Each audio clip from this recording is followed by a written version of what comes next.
Hi there, Wargamers. Dan, DeathBringa Cain here, bringing you episode 3 of my little test on a vlog. Painting wise, progression has not really progressed further than the test model for the paint scheme. However, having got nowhere to stick this guy just yet, I decided to crack on with that and start doing some bases. So, got the DAS out and some wooden MDF bases, so some 25 mils and 40 mils for obviously the cavalry. Started just mashing some air drying clay on there just to get some uneven surfaces. I'm going to get texture that in a bit, and I'll be back after I've done that to show you what I've done. I'll say back in a second. Right, guys, welcome back. I've gone a bit ahead of myself. Let the dust dry, and then I've gone and stuck some small stones to them. I'm now going to go in with some grey pumice and have at it and texture the bases up to take advantage of all this nice uneven surfaces I've created. I've tried to avoid putting any stones in the middle to avoid having issues putting the models on. This one might be a bit interesting to put the model on when I get there, but I'm sure it'll work out in the end. Anyway, guys, I'm going to go and spread this grey pumice all over them, and we'll back in a bit once it's, well, probably after it's dried and cured. Oh, another thing. Decided to go the route of making my own multi-bases. Well, I didn't make them my own, as you can see. I don't have a laser cut, as you can see, it's not quite clearly laser cut. Got pairs from Dark Ops to knock these up for me. And I even got to cut the holes for magnets for me as well, because I'm lazy like that, and so I don't have to drill them out. I've also got the 25mm bases over stashed away, ready for the bases with matching holes. So, back in the tick, guys. Once I've textured these, let's see how it goes. Right, guys, I've got the grey pumice all over it, and it's dried. Decided I'm not going to bother sealing PVA this time, because I don't think it actually needs it, because the rocks are nicely firmed in, nice strong PVA in there. It's, to be honest, it's strong enough. I've gone around with a knife and cleared off all the edges. But the thing I like about this grey pumice stuff is that it creates its own little texture as well. It's like where it's gone on a bit thicker, it's hard. It's even more uneven than the actual clay made it in the first place, so it's a nice little base. Anyway, guys, I'm going to go away and prime these and start cracking on with painting, and I'll be back in a bit when I've done a bit more. Welcome back, guys. I've primed the bases with the surface primer from Vallejo, red brown I think it is. So not much to show you here, but nice colour to start with. I'm going to hit it with a layer of dark mud from AKO or MIG, depending on which is your favourite. I was going to show you it, but for some reason it's oh, there it is. Oop, sorry, that's just reaching behind me. So some dark mud, whichever one favours you. Okay, guys, it's nothing complex. I'm just going to use it like a wash over the mud. Probably people say it's a bit expensive to do this way, but it works for me. Anyway, guys, back in the tick once I've done that and it's dried. See you in a bit. Right, guys, after the AK Interactive dark mud is dried, or the MIG dark mud, same thing basically, it's dried, I'm going to hit all the soil areas with a dry brush of the GW shouted bone. So back in the tick once I've done that, because I'm pretty sure you can all dry brush. Okay, guys, 2 ticks. Right, guys, after the shafty bone's been dry brushed on, looks a bit something like that. Really terrible at the moment. Don't worry, it's going to get washed back in a second. So next layer we're going to brighten it up even more with a faint dry brush of Screaming Skull, and I'll be back in a second once that's been done to show what it looks like. Anyway, guys, back in the tick.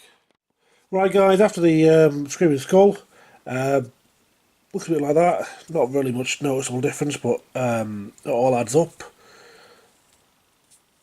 So we've got to watch his focus. So as you can see, we've got nice bases coming along there. Final little thing on the earth. I'm going to give a really light dry brush of Samurai White, and we'll back in a second when that's done.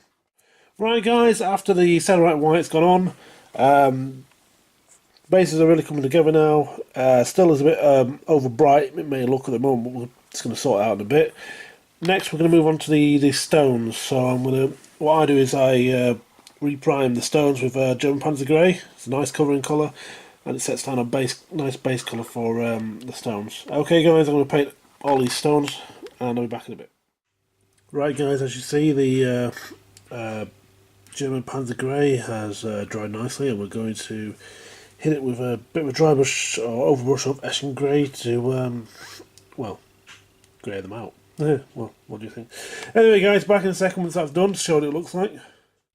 Right, guys, after the Eschen Grey's been dry brushed on, not a great deal of difference you can tell, but it all builds up, doesn't it?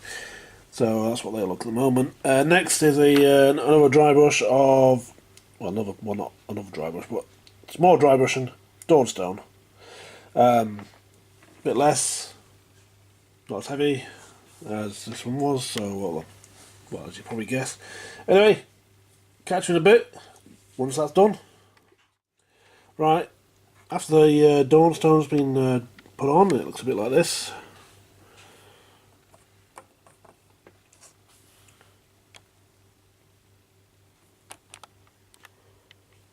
Yeah, there we go.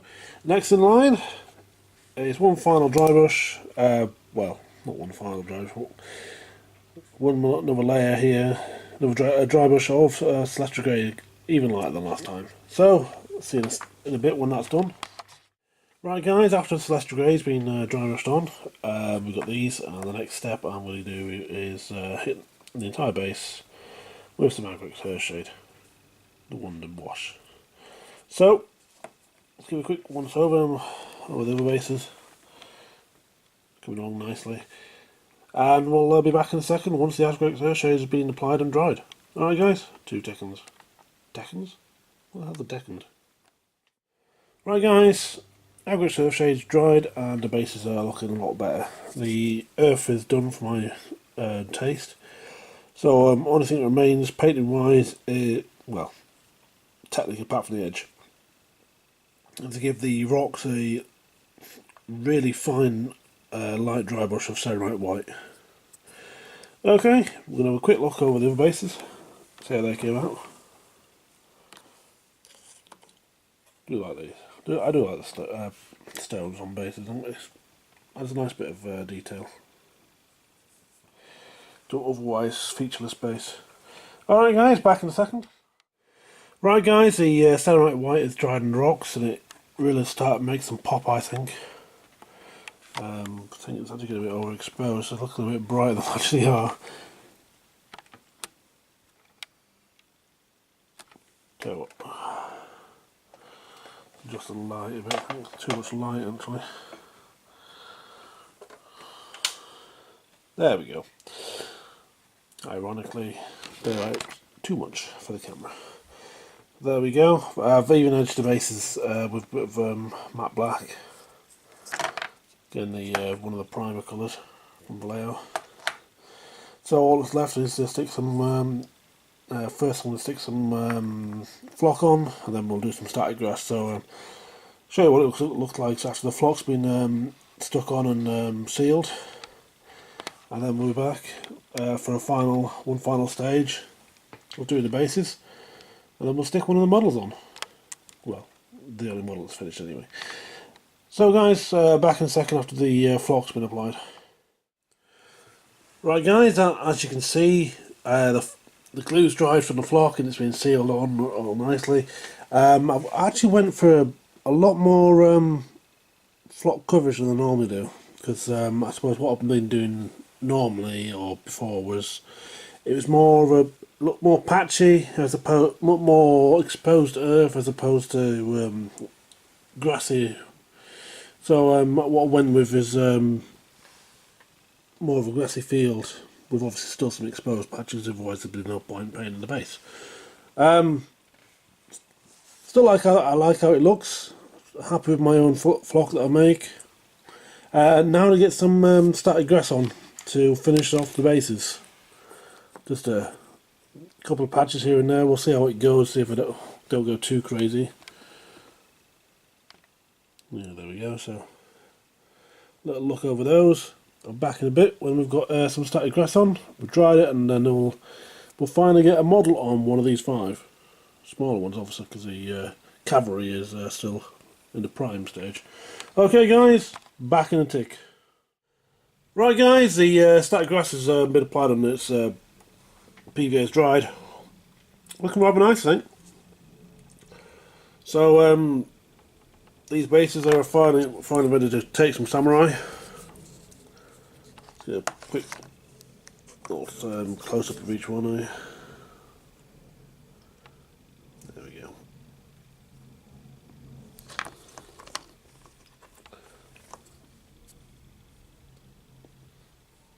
Not bad for a few days' work.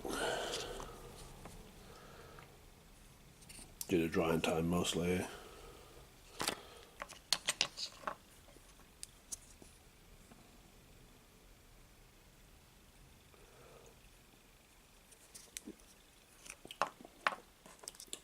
I'll have to buy myself one of those static grass applicators. Focus. Go. But then again, it's supposed to be, I'd say it's well trodden ground, probably. Maybe need to get some longer static grass. It's a bit small at the moment. But, all well and good. Anyway, back in a second, once that guy is acquired a base, and we'll have some beauty shots. Or whatever. Well, not really beauty shots with my painting, but anyway, guys, back in a bit. Right, guys, he's finally mounted on a base. Things are starting to look a bit more, how do you say, finalised. I realise the camera's actually picking out mostly, there we go. He's looking rather green, whereas opposed to rather purple. Yeah, it's I do like a good base. I think it finishes off the model. There's a lot of times, shaky cam syndrome, where I feel like people paint this really epically good model and just stick some sand on his base and call it done. I like to go a bit further than that. I know it's nothing spectacular. It's not going to win any awards, this base, or even the model. Well, rather the paint scheme, should I say. But it's well worth the effort, I think. Because it really, I think it sends a mediocre miniature paint job. It really enhances it, makes it look 10 times better, I think, of a good base. Okay, guys, I'm going to stick some stills on the end so you don't have to deal with my shaky cam on this fella. His eyes are looking a bit wonky, but not the end of the world. Okay, guys, thanks for watching. Check out the other the pictures at the end, and don't forget to hit that like button if you could. That would be really helpful. And drop a comment below what you think of the series so far. Anything you like, didn't like, or anything on your mind. Alright, guys, thanks for watching. Keep a lookout for the next episode when I'll cover something else, probably painting of the rest of the samurai, and then I'll eventually get into the commoners. Okay, thanks for watching, guys. See you later.